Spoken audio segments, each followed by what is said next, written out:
Hey everybody, Peter Zeihan here, coming to you from Waiona Bay, just outside of Cornwall Town in northeast New Zealand. Doing a lot of little things have happened in the last 48 hours that are threatened to boil up into something very significant. So let me go through the three items and I'll tie them together.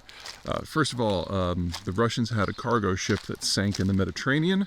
There's some question as to whether sabotage was involved. What's unique about this ship is, the Russians don't have much of a merchant marine at all, and this one was a roll-on vehicle that can just accept vehicles from pretty much any sort of facility. Doesn't even have to be a proper loading port or anything. There were also a couple construction cranes on board and a lot of specialty equipment for the Russian icebreaker fleet, most notably its nuclear icebreaker fleet.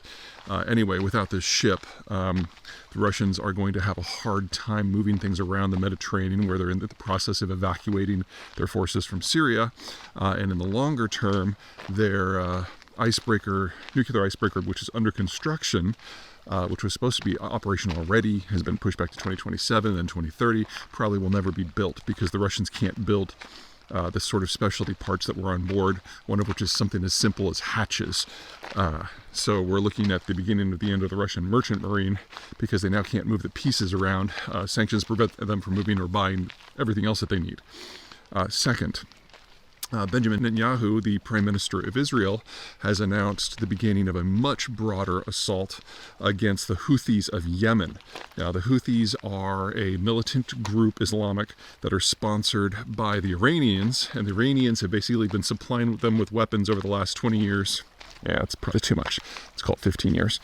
In order to destabilize all kinds of things in the country, because they see the Houthis as an eminently disposable ally or proxy, whatever the right word is, because basically they're a bunch of desert fighters who have never been able to hold anything together, completely incompetent at administration, not very good at attacks either, but they know how to operate a chunk of equipment that flings a weapon. So they've been used to attack population centers and oil facilities in Saudi Arabia. They have been used to take out some things in Israel. They've engaged in some light piracy, and they're just generally a strategic nuisance. The countries in the neighborhood that have tried to quell them, most notably Saudi Arabia, have done bombing campaigns and the on-again, off-again sponsorship of other sides in the ongoing Yemeni civil war.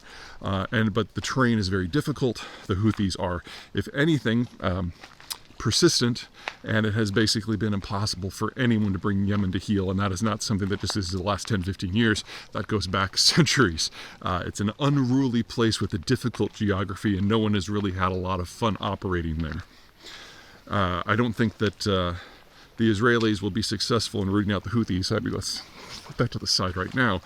But the Israelis have definitely demonstrated some interesting out-of-the-box thinking over the last few months, and in doing so have participated in the destruction of Syria as a conventional power, have destroyed Hezbollah in Lebanon, and while their operations in Gaza against Hamas are, let's just call that, complicated, Hamas is definitely in a box and cannot strategically expand at all.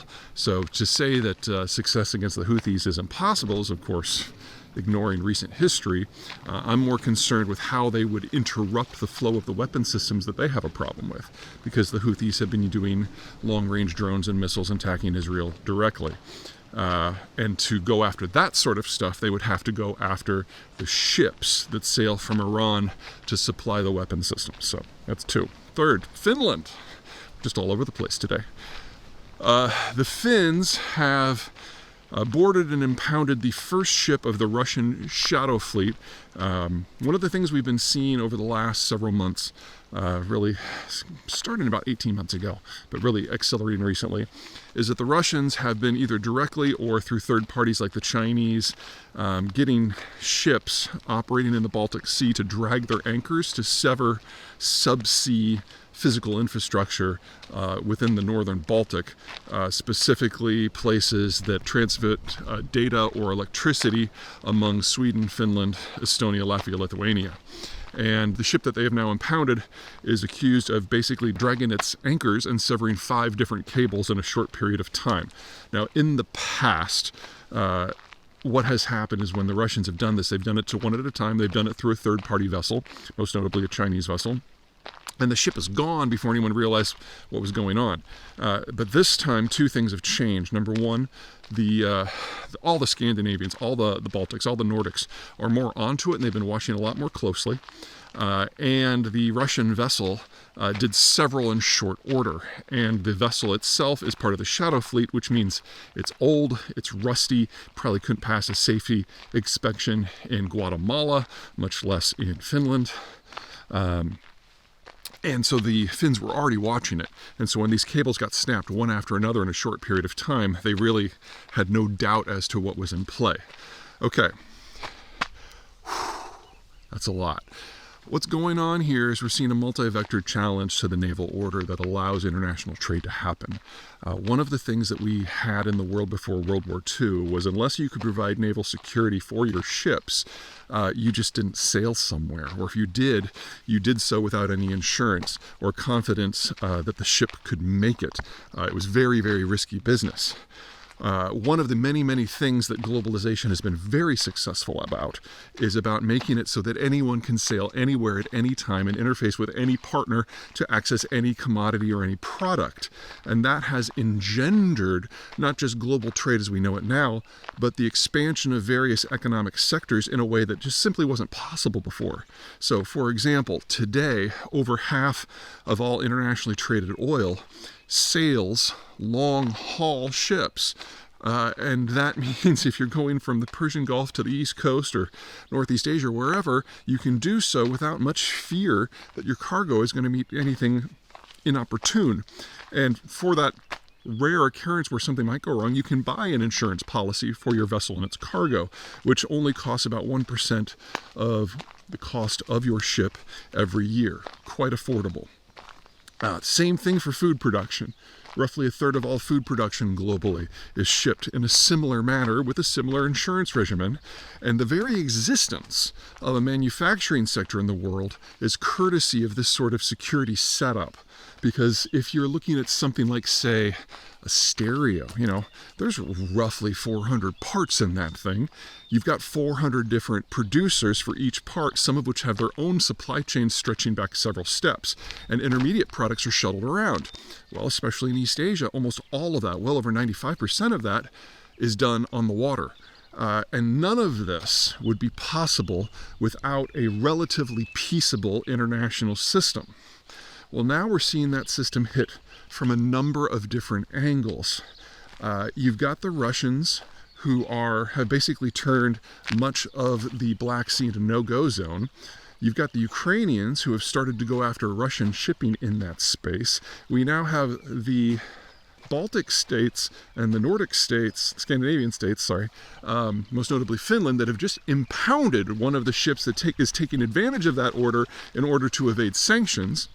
And we now, in the Middle East, have a situation where the Israelis, on a little bit of a high after the fall of Hezbollah and the fall of Syria, are going after another strategic irritant, the Houthis, which means they have to go after the shipping in order to interrupt the weapons. All of this is happening at the same time.